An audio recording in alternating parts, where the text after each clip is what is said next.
Unit 5, Section 3 is Westward Growth. Representation in Congress became an issue as more and more people moved westward. If you will remember, the Articles of Confederation government, our first constitution, one of the laws that was passed was called the Northwest Ordinance. Northwest Ordinance said when 60,000 people moved into a territory, that territory could apply for statehood.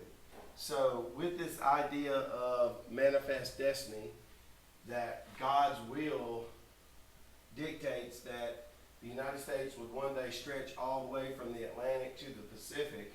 Here you can see a painting of God's angel leading railroads, wagon trains, prospectors westward.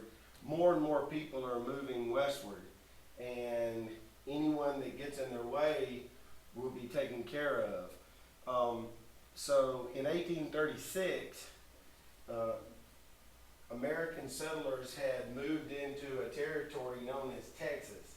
Texas was controlled by Mexico. The Americans living in Texas rose up and rebelled against the Mexican government, and Texans won their independence from Mexico in 1837. That adds to territory that could potentially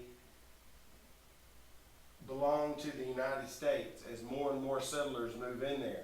Again, in 1846, the United States became embroiled in a war over a territorial dispute in Texas. The Mexicans claimed that the southern border of their country was the Rio Grande.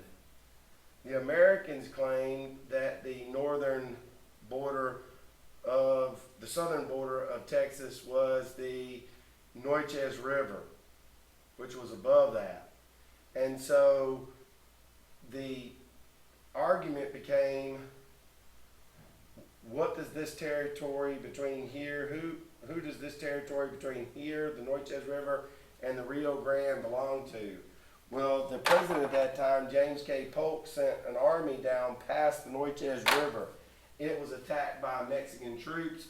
American soldiers were killed, and the United States entered war with Mexico. President Polk was the president at that time. He sent General Zachary Taylor across the Nueces River and instigated the war with Mexico. In a short war, the United States was able to defeat an opponent that had more soldiers, more resources, fighting on its own home territory, but the United States does win the war, and we acquire all the territories out in the west that had belonged to Mexico.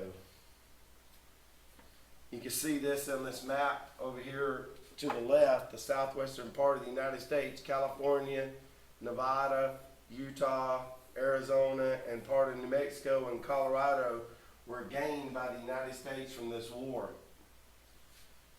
So beginning with the annexation of Texas in 1845, which eventually Texas became a state, and then the application of these territories as new states in the Union, the North tried to pass a law called the Wilmot Proviso, the Northern legislators.